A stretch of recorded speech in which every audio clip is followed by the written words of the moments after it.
এটা বিএনপির কথা নয়, এটা আমরা এই সরকার ক্ষমতায় আসার পর আমরা প্রথম তাদেরকে অভিনন্দন জানিয়েছিলাম প্রেস ক্লাবে আপনাদের সবাইকে ডেকে নিয়ে, কিন্তু আমরা এক সপ্তাহের মধ্যে দেখলাম আমরা প্রেস ক্লাবের সামনে সমাবেশ করে আমরাই বলেছি যে এই সরকার দলনিরপেক্ষতা হারিয়েছে, পক্ষপাত দুষ্ট হয়ে গেছেন দলের মধ্যে।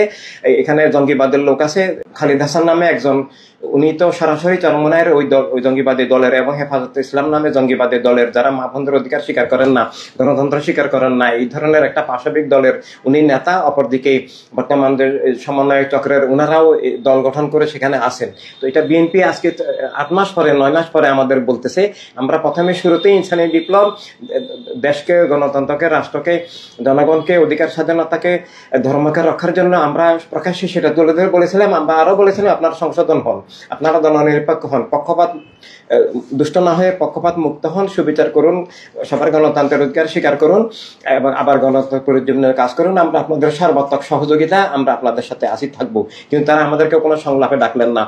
নিবন্ধনহীন দল, নিষিদ্ধ দল, যাদের যেসব দলের মানে আমাদের একটা উপজেলার সদস্য যাদের সারা দেশে নাই, তাদেরকে নিয়ে তারা সংলাপ করছেন, যারা জনগণের কোনো প্রতিনিধিত্ব করেন না। এভাবে তারা আসলে মানে দেশ রাষ্ট্রের সাথে বিশ্বাসঘাতকতা করেছেন, তাদের জনগণের আশা আকাঙ্ক্ষার সাথে তারা বেইমানি করেছেন।